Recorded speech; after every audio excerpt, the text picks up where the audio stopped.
准备听了。如果再有人敢，还望兄弟见谅。几位，您看2间天字客这房，客房我们也很。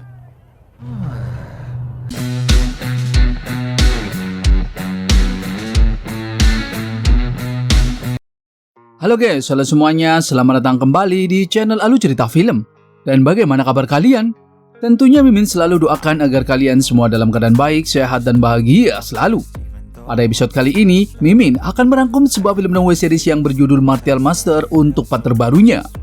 Bagi teman-teman semua yang belum sempat menonton video sebelumnya, kalian bisa langsung menontonnya. Linknya ada di deskripsi. Dan jangan lupa bagi kalian yang baru mampir untuk mensupport channel ini terus, agar Mimin selalu semangat dalam menghibur kalian semua. Oke, tanpa berlama-lama lagi, Mimin langsung saja masuk ke dalam alur cerita Martial Master. Pada episode sebelumnya, Lord Qin Chen berpura-pura membela aula penegak hukum untuk menyelamatkan dirinya dan teman-temannya. Ia menjelaskan kepada utusan penegak hukum kalau Tuan Muda Fu telah menghina aula penegak hukum. Bahkan meski dihukum, ia juga harus membela aula penegak hukum. Dan tidak boleh ada orang yang tercela seperti itu menghina tempat suci di hatinya. Ketua Zuo pun tahu kalau Qin Chen hanya berpura-pura dan berakting di sana. Lalu utusan aula penegak hukum meminta penjelasan kepada Tuan Muda Fu. Tuan Muda Fu pun ketakutan dan kebingungan. Di sana, salah satu senior sekte pedang iblis pun akan segera menyelidiki kejadian sebelumnya. Tak selang berapa lama, ia memberitahu kepada utusan aula penegak hukum kalau semua perkataan Qin Chen benar. Utusan aula penegak hukum pun sangat marah kepada Tuan Muda Fu. Seketika, Tuan Muda Fu pun sangat ketakutan. Ia menjelaskan kalau ia hanya ingin memberi pelajaran kepada Qin Chen. Dan sama sekali tidak bermaksud menghina aula penegak hukum. Qin Chen pun menjelaskan kembali kenapa setelah Tuan Muda Fu mendengar nama aula penegak hukum tapi masih bersikap arogan. Dan itu pasti karena tidak menganggap aula penegak hukum itu ada. Atau mungkin ada hubungannya dengan buronan yang sedang diburu. Jadi sengaja membuat keributan agar mereka bisa keluar. Tanpa basa-basi, utusan aula penegak hukum pun meminta pengawalnya untuk menangkap Tuan Muda Fu dan yang lainnya. Lalu senior sekte pedang iblis memberitahu kalau mereka semua adalah murid kekuatan tingkat raja di kota Yaojianya. Dan seharusnya tidak ada hubungannya dengan buronan tersebut. Utusan aula penegak hukum pun tidak mau tahu dan ia tetap menangkap untuk diinterogasi. Ia juga meminta senior pedang iblis untuk jangan macam-macam dengan aula penegak hukumnya. Seketika senior pedang iblis pun sangat ketakutan dan menuruti semua perintahnya. Semua murid keluarga Fu pun ditangkap untuk dimintai pertanggungjawaban. Utusan aula penegak hukum pun mengumumkan kepada semuanya kalau ada yang membuat onar lagi akan dibunuh tanpa ampun. Lalu di sana, Yu Wudao memberi kehormat kepada Qin Chen yang sangat berani. Ia juga meminta maaf kepada Qin Chen jika ada kesalahpahaman.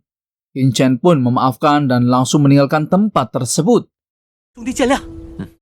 Di sana Tetua Zuo tahu kalau apa yang dilakukan oleh Qin Chen sangat berbahaya.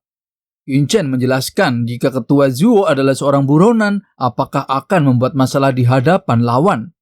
Seketika Tetua Zuo pun mengerti apa yang Qin Chen katakan. Lalu mereka semua pun memasuki kota Yaojian untuk meminjam formasi teleportasi melalui portal. Di perjalanannya, Qin Chen tahu kalau aula penegak hukum sangat besar. Tapi hanya menyuruh beberapa orang setempat untuk melakukan interogasi. Dan ia tahu kalau mereka pasti memiliki cara sendiri untuk menangkap buronan di saat yang sama.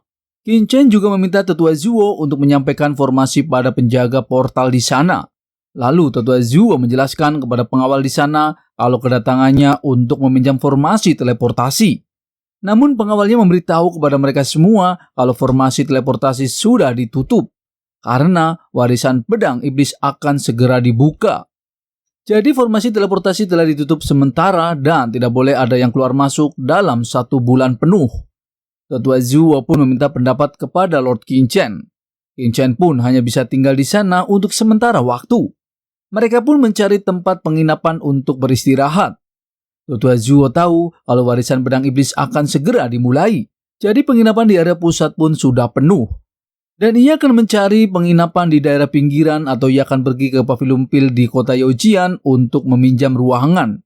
Namun Qin Chen menjelaskan kalau di kota tersebut ada nadi spiritual yang kuat di bawah kota Yaojian. Dan ada 12 kali lipat jumlah ruang pelatihan tingkat tinggi di penginapan area pusat.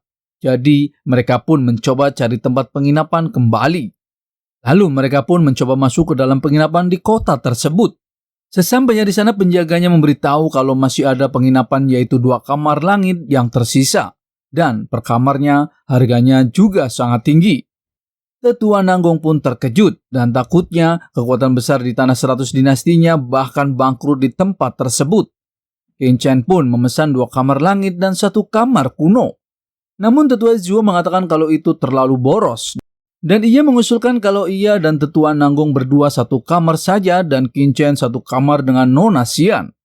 Qin Chen pun mengatakan kalau itu tidak baik. Tetua Nanggong pun langsung memesan 2 kamar langit di sana.